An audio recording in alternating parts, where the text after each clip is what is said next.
Hello, my darlings. Mother Raven here with a beautiful tale to tell you. It's a no-sleep, written by Cylromil Melnibone. It's simply beautiful. The title of it is The Most Beautiful Graveyard. Almost every place is famous for something. Some have grand landmarks that are known worldwide that grant their locations a form of immortality. The Eiffel Tower, the Seattle Space Needle. Others are more low-key.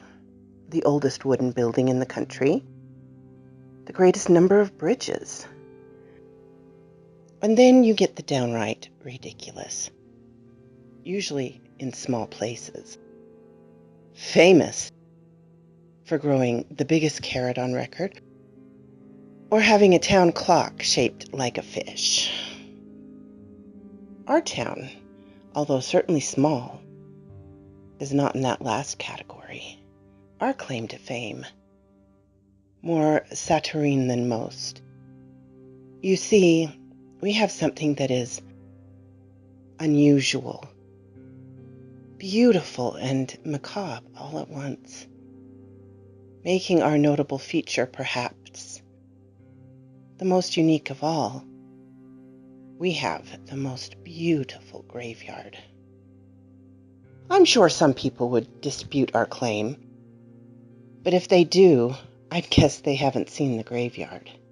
It's nestled in a small valley between two low hills, a deep, cold stream burbling along the west side, banks lined with weeping willows. They droop like perpetual mourners, trailing their slender, blossoming fingers in the current that carries their tiny seeds downstream. Poplars grow on the hills, tall and proud compared to the layered wickerwork of willows. But it isn't the trees, the stream, or the vibrant green grass that makes our graveyard special. It's the statues.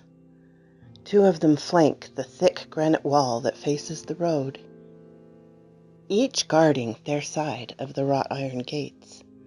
On the right stands an angel, and on the left a demon, their fingers touching to form an arc, like a perversion of the creation of Adam. To describe them as exquisite doesn't even begin to give them their due. Both are so beautifully carved that it's hard to say which captures your heart more. The angel is softer, cherubic, and boyish, but the demon is a man with an aquiline nose and high cheekbones, like a conquering Greek god of old. The detail and realism is such that at any moment you expect them to stir, to draw breath and turn. The angel full of love and kindly advice, and the demon beckoning to tempt you to explore your darkest desires. The first time I fell in love, I was but a child, and it was with one of the two cemetery sentinels. I won't tell you which. But the wonder didn't stop there. Almost every grave was marked by a statue, each as beautifully detailed as the guardians. Here stands a farmer, with a calloused hand shading his eyes, looking to the horizon to check on the weather, as here he toils forever in the field with a mattock in hand. The moment is so perfectly captured that you can feel what his next move would be, and you expect ruddy color to flood back into his pale stone cheeks at any second. Row upon row they stand, people caught so exquisitely by the sculptor's chisel that it almost defies belief. When people come to visit the dead, they often weep openly and touch the stone faces of their loved ones, drawing comfort from the fact that something so eternal remains. It's a very tangible kind of immortality. Their father or sister or child will never truly be gone while the stone effigies stand. But not only that, for people like myself who never met their grandparents, it's a timeless record. I know exactly what my grandfather looks like, saluting the rising sun in his army uniform, the creases in his pants and shirt still as sharp as if ironed yesterday.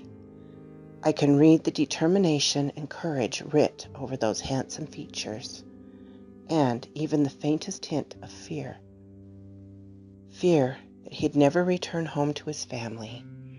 As a child, I once held his cold stone hand in my warm one to comfort him, to let him know that in a very real way, he came back to us, that 80 years later, he was still here.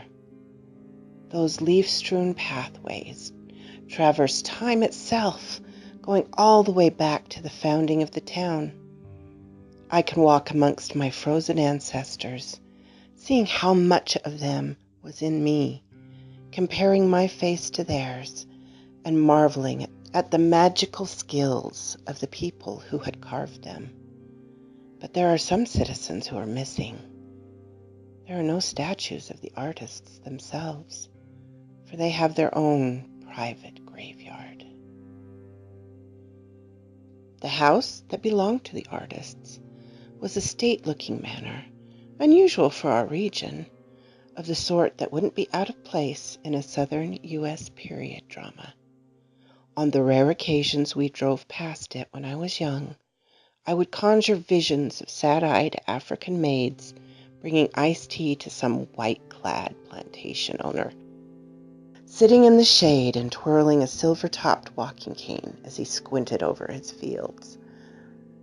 It had been built not long after the town was founded. The Costas family moved in and immediately began to blast out the quarry that would become the foundations of small-town wealth. My own family had no such illustrious claims to fame, little more than traders who had set down here some 200 years ago. The only things we were known for were our olive-tinted complexion and a familiar propensity for producing multiple births. I was myself 1/3 of triplets, absolutely identical to my sisters in every way. We even shared the same birthmark, a smear of biological pigment on the curve of our left hip, and we each had a single crooked front tooth, making it hard for even our own mother to tell us apart. Growing up, we became weary of hearing all the urban myths and half-truths about identical siblings, that they often developed their own dialect, and that they could finish one another's sentences. We had no such commonality, often finding each other mildly intolerable to downright irritating. Strangers would joke about how we could cause such trouble if we wanted to, or how formidable a team we would make against bullies.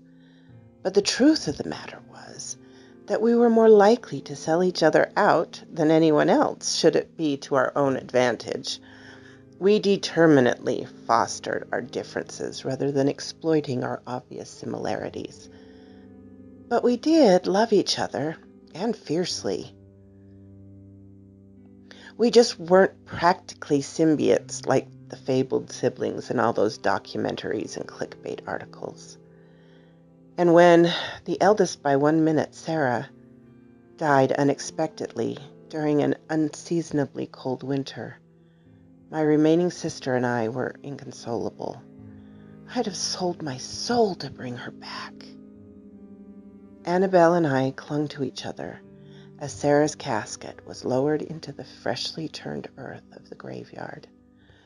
The stalwart presence of all the family statues surrounding us. Though no one said it, we all knew that the other families were thinking, There were still 2 of us left, so it wasn't as big a tragedy as if a child from a singular birth had died. And I wanted someone to say it, so I could scream in their face that they were a monster for speaking such a thing. That we weren't just 1/3 of a whole person. We were people in our own right. But they kept their traps shut, so I just grew angrier and angrier, the impotent rage simmering inside my tiny frame, as pink roses thudded softly and oddly insincere onto the equally tiny coffin of our departed sister. Her statue would not appear for another month or so, not until the artist resident at the Costa Manor had finished carving it.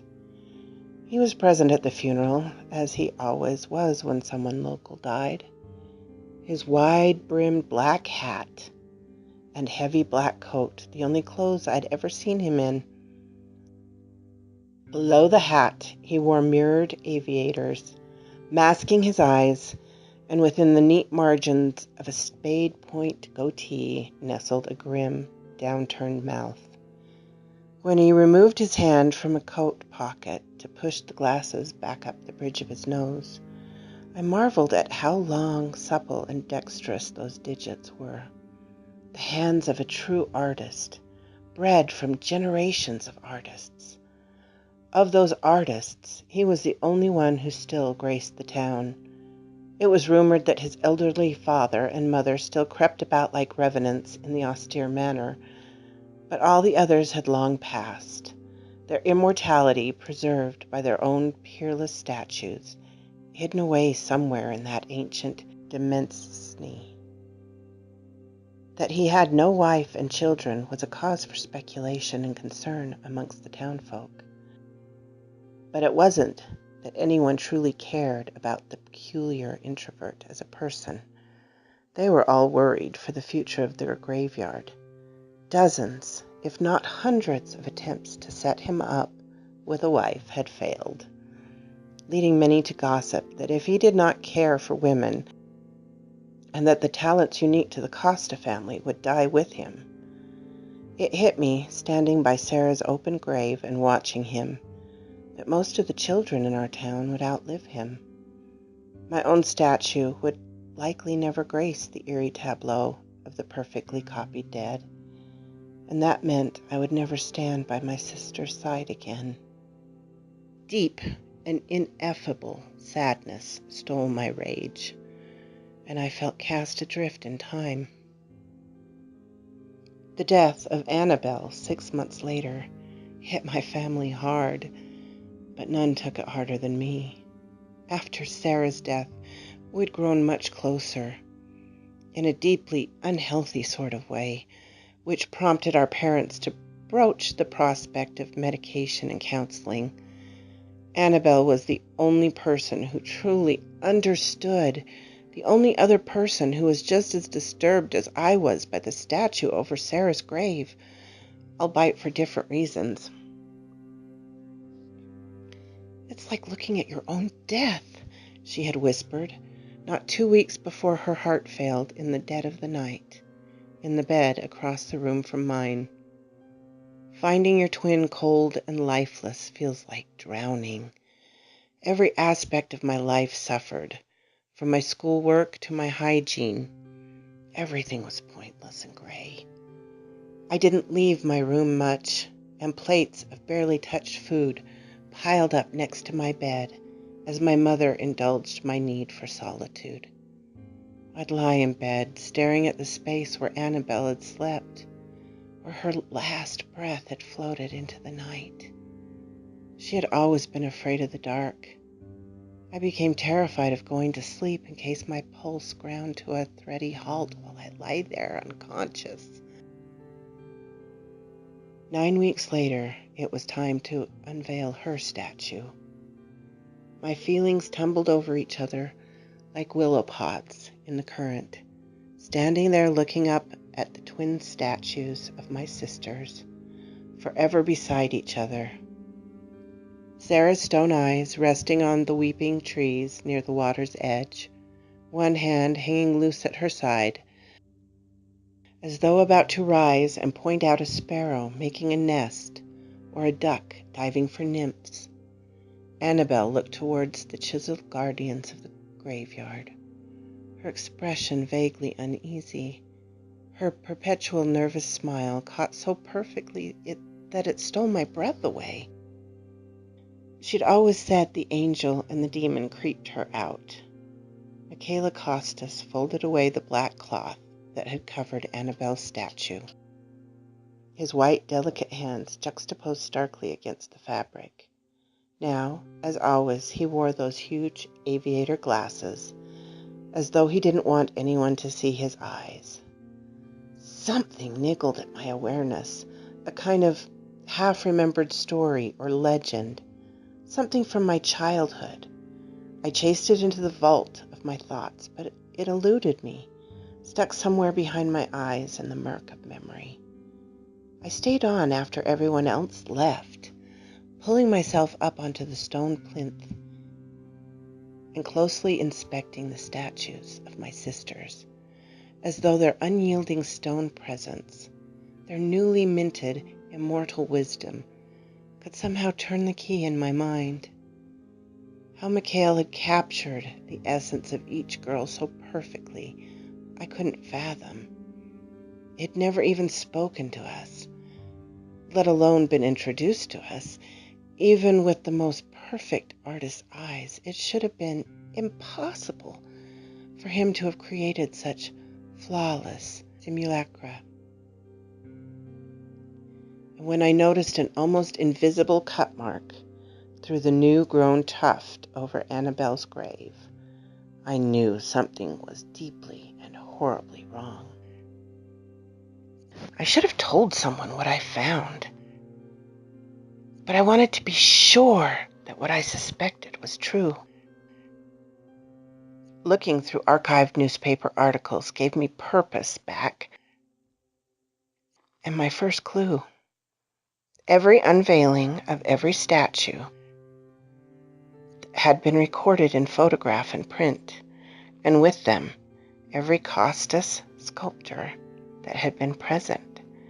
Here was Mikhail again, his eyes covered as always by his mirrored glasses.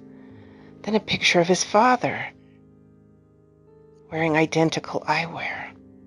That couldn't be a coincidence. Fear and a strange excitement thrilled through me.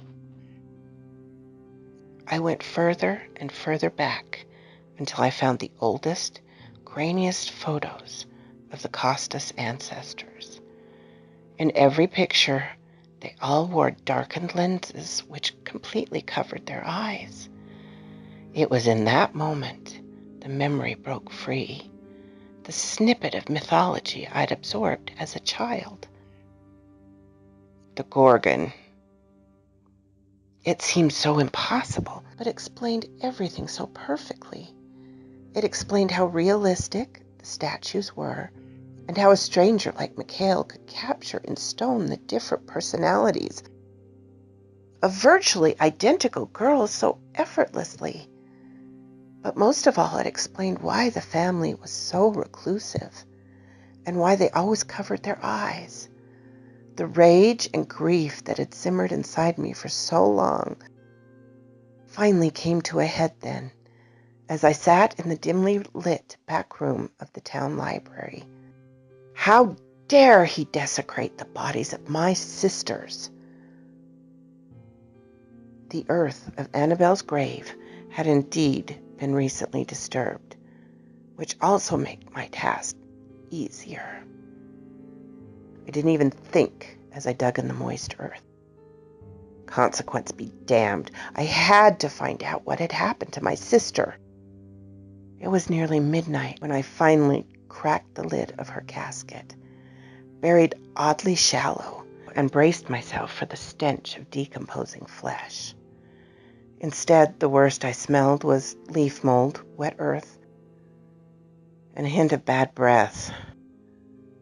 My own teeth not brushed for weeks.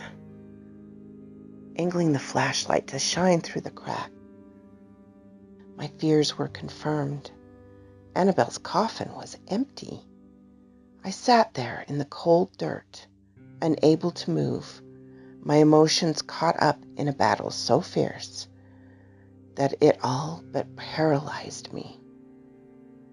I feared for a moment that MacHale had crept up behind me, lowering his glasses and turning me to stone as I sat. But my hands started to shake in the cooling night air, letting me know that I was still alive, still a fragile and impermanent being of blood, lonely flesh and bone. I made as much effort as I could to resettle the disturbed grave, stamping down the loose soil and then laying the turf back over it. It was not nearly as good a job as MacHale had done, but then I didn't have the sheer amount of practice at grave robbing that he had. As I ran back home, I smelled the pungent effects of neglect on my body. Every swish of my hair greasy over the nape of my neck. Not caring if I woke my parents, I all but fell into the shower, furiously scrubbing away the grime and gunk that I'd accumulated in my hermithood. Then the tears came, just as hot and fast as the water from the shower head. In the legends of old, Perseus had slain Medusa with a mirrored shield, either able to turn her to stone with her own gaze, or able to look upon her via the trickery of angled light. Our bathroom mirror was hung via a length of string on a hook, and by tying that to a leather belt, I managed to fasten myself a crude shield. I went into the car along with a heavy carving knife, and with the righteous rage still smoldering hot inside of me, I gunned my mother's tiny Toyota down the willow-lined lane. I coasted up to the gates of the Costas Manor, with the headlights switched off. Fear mingled with anger now, attenuating my resolve. No longer did I want to hack off the head of MacHale Costa for desecrating the graves of my sisters. Instead, I wanted him on his knees, tearfully explaining why his family had done this to our town. What perverse pleasure they gleaned from turning our dead into statues you could fall in love with. The gates weren't locked, and neither was the front door. I pushed it open gingerly, expecting any moment that a serpent-haired head would rear hissing from the darkness, snake-like eyes intent on petrifying my flesh. But nothing greeted me other than echoing silence and a distant, unpleasant smell, like garbage left to rot for too long. The house was as silent as the proverbial tomb. Creeping around the half-light, clutching my makeshift mythical shield and my ridiculous excuse for a sword, I suddenly felt very young, very foolish, and very frightened. At the top of the landing stairs, far past the foyer, the smell was much stronger, almost fruity, but with an acrid undertones of dirt and something wet, like humid compost or meat gone green with shiny rot and maggots. When a door opened to my left, it spilled not just brilliant white light, but also such a rush of the stench that I dropped the mirror with a clattering, shattering crash, then fell to my knees and vomited. It was so immediate and forceful that my eyes filled with water and stars, and my temples ached. "What are you doing here?" The calm voice of MacHale Costas found my ringing ears. Still heaving at the power of the smell, I tried to force a reply through my gasps, but every indrawn breath pulled more of the fetid stink into my lungs. I could taste it, like a layer of rancid oil on my tongue. Delicate, strong hands picked me up and wound a heavily perfumed handkerchief around my vomit-flecked face, blocking out some of the stench. My knife was somewhere among the mess of mirrored pieces, another bright slice of jagged light on the too bright landing. And as I looked around frantically for a suitable shard to use as a weapon, I looked up and straight into the beautiful brown eyes of Mikhail Costas. I waited for the heavy weight of stone to claim my limbs, for his strange and eternal gift to descend upon me. But nothing happened. "You need to leave," he said quietly, pushing me towards the stairs, then tugging the door closed behind him. "No," I managed, the heavy menthol perfume hitting the back of my throat like astringent alcohol. "I need to know what's going on here." Before he could protest, I had shoved past him and into the brightly lit room. The dead were everywhere. In times past, the room must have been some vast dining hall or grand ballroom. Now it was a grisly mausoleum, filled with corpses in various states of stinking rainbow decay. But just as they would have been, were this room a window into its own history, they had all been carefully posed and dressed, each laid out as though still-frame attendees at a rollicking party. Glasses of wine were wired to rotting fingers, the leathery jaws of desiccated skulls hanging open, as if laughing at the witty repartee of the other guests. I recognized Annabelle and Sarah immediately, one intact, but skin gunmetal gray with death, the other already flirting with decomposition, mottled patches of rot discoloring and puckering her flesh. Confusion muddied my thoughts as I cast my eyes down the rank generations of the dead, each elegant tableau formed of corpses from further and further backward in time. At the far end of the hall, only artfully wired together skeletons stood, dressed in formal rags of faded chiffon and moldering tatty velvet. "Why?" I groaned, the unholy stench twisting its fists in my guts all over again. Apparently immune to the smell, Mikhail strode forward and tenderly pulled the ichor-soaked sleeve of a black-eyed, rotting monstrosity back over the sagging slur of her shoulder. "When people speak of necrophiles, they always refer to sex," he explained, as though speaking to a small child. "They never understand that a true necrophile doesn't feel lust for the dead. What he feels is love." Approaching another figure, the gape-mouthed husk of an old man, he gently caressed the paper-thin skin stretched over his forehead, touch as reverent as a mother soothing a child. "Monster!"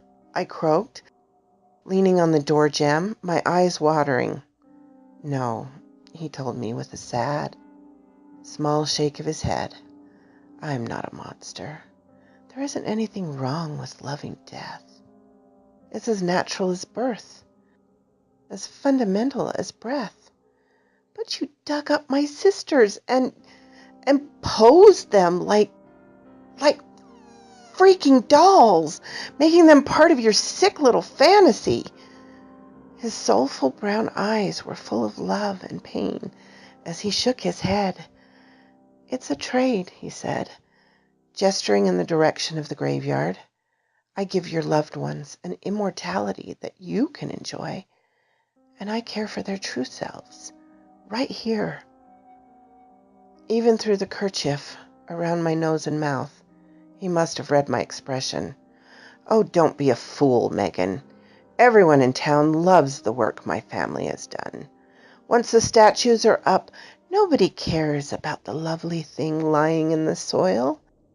No one except me. I rescue them from their cold, dark graves, and I love them and everything they continue to become, while the rest of you pretend they no longer exist. I'll tell everyone," I hissed, but my voice sounded reedy and toothless in my own ears. A child threatening a grown man who was immune to everything, so desperately in love with death. "Why would you tell them, Megan?" Tell me honestly, what harm have I done?" And as my heavy tongue fumbled with rote words like desecration and immoral, he made a dismissive gesture with those beautiful fingers, silencing me as I groped for the language to describe my unease. "As long as nobody knows, everyone is happy.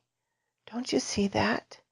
They get their pretty statues, their beautiful forever memories, and I get to add to my family. Why would you want to ruin everyone's happiness? Wouldn't that be truly evil? Are you going to kill me unless I promise not to tell? Oh, you poor stupid child.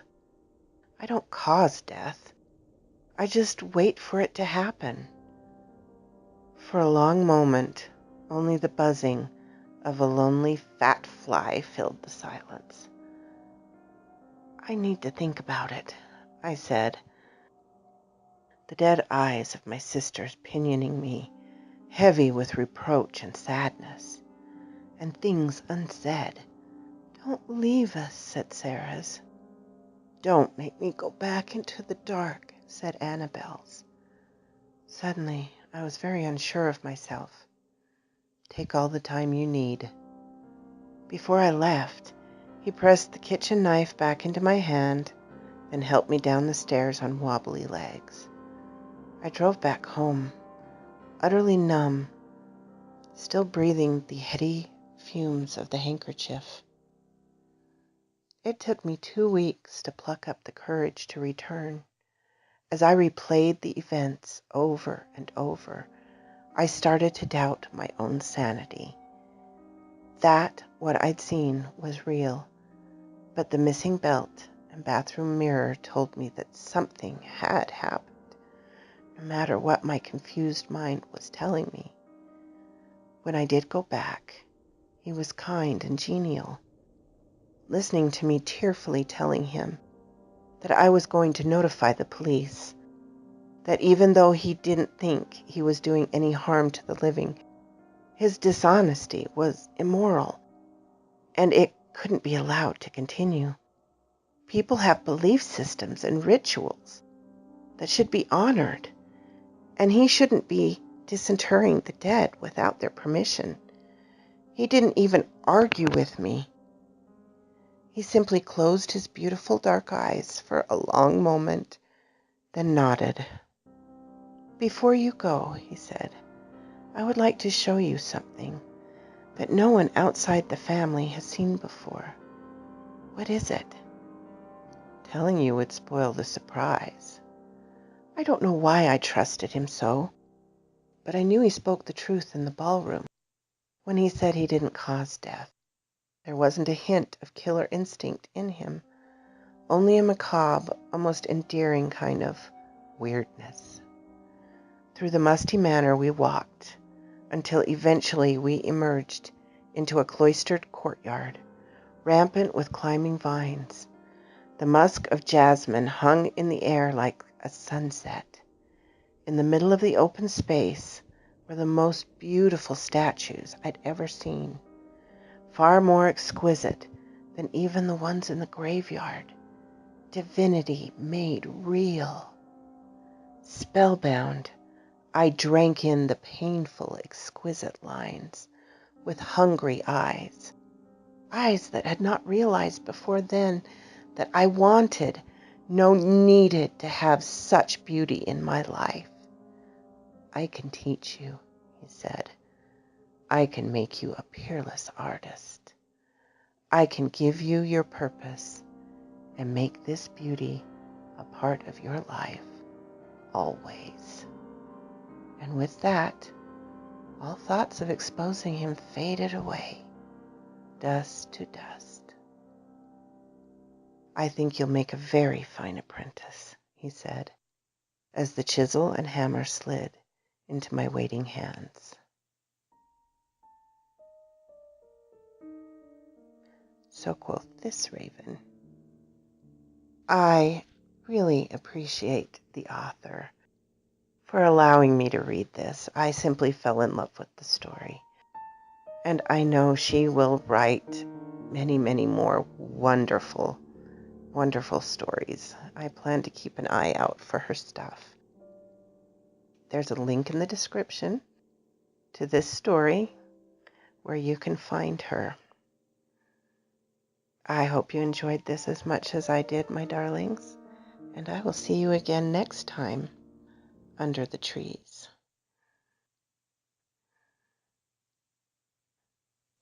Buried oddly shallow and braced myself for the